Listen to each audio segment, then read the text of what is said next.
போற மாதிரிலாம் பண்ணிடுவாங்கல்ல, அது எப்படி பெர்ஃபெக்ட்டா அதை கொண்டு வர? நம்ம ஊர்லயே 2 கீரை இருக்கு. என்ன கீரை? ஒண்ணு முருங்கைக்கீரை, அகத்திக்கீரை. வீட்டுல வெந்து கட்டது முருங்கை, வேகாமல் கட்டது அகத்தி. வெந்து கட்டது முருங்கை அப்படின்னு சொன்னா நம்ம ஊர்ல எப்படி இருக்காங்க, நல்லா அழகா சொல்லி வச்சிருக்காங்க. இந்த இலைகள்ல பாருங்களேன், நம்ம நுனி இலையும் இது மாதிரி சூப் வைக்கிறதுக்கு எடுக்கக்கூடாது. அதே போல இது போல மஞ்சள் இலையா இருக்குல்ல, ஆமா, இந்த மாதிரி மஞ்சள் இலையை எடுக்கக்கூடாது. நம்ம நடுவில் இருக்கக்கூடிய இலையை எடுத்துக்கணும். அதாவது முருங்கை சூப்பை வந்து ஆரோக்கியத்திற்காக சாப்பிடணும். முருங்கை சூப்போட ஆரோக்கியத்தோட என்னென்ன பயன்பாடுகள் நம்ம பின்னால பேசுவோம். அந்த முருங்கையை ஒரு கைப்பிடி எடுத்துக்கிறோம். அதுல ஏறத்தாழ ஒரு 300 ml தண்ணி, ஒரு கைப்பிடிக்கு 300 ml தண்ணி எடுத்து நல்ல தண்ணியை கொதிக்க வச்சிடணும். தண்ணி 100 டிகிரியில் தளதளன்னு கொதிக்கும்.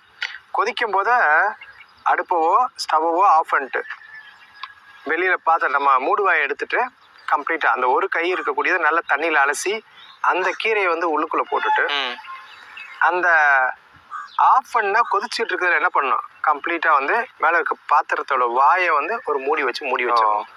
அப்ப என்ன பண்ணோம், அந்த ரிவர்சல் ஆஃப் த டெம்பரேச்சர்னு சொல்லுவாங்க. அந்த கொதிக்கிறதுல இருந்து கொஞ்சம் கொஞ்சமா ஒரு 5 நிமிடம் 7 நிமிஷத்துல என்ன பண்ணோம், கையை வச்சா ரொம்ப வெதுன்னு இருக்க அளவுக்கு ஸ்டேஜுக்கு வந்துடும். அந்த நேரத்துல இதுல இருக்கக்கூடிய முருங்கையில அமினோ அமிலங்கள் அப்படின்றது வந்து நல்லா கொதிக்க வச்சா செதஞ்சு போயிடும். அப்ப நம்ம கொதிக்க வச்சு சாப்பிட்டா என்ன இருக்கு, இதோட பலன் கிடைக்குமா? கிடைக்காது.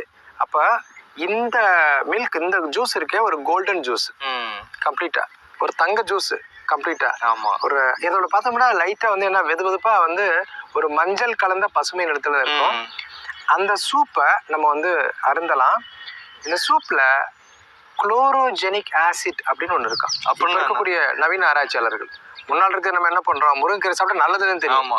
இப்ப முருங்கைக்கீரை எங்க போயிடுச்சு, ஐரோப்பாவுல சூப்பர் ஃபுட் அப்படின்னு சொல்லி சும்மா சொல்ல முடியாது, அதுக்குன்னு பல பண்புகள் வச்சிருக்காங்க. நாவல் ஃபுட், சூப்பர் ஃபுட்னு.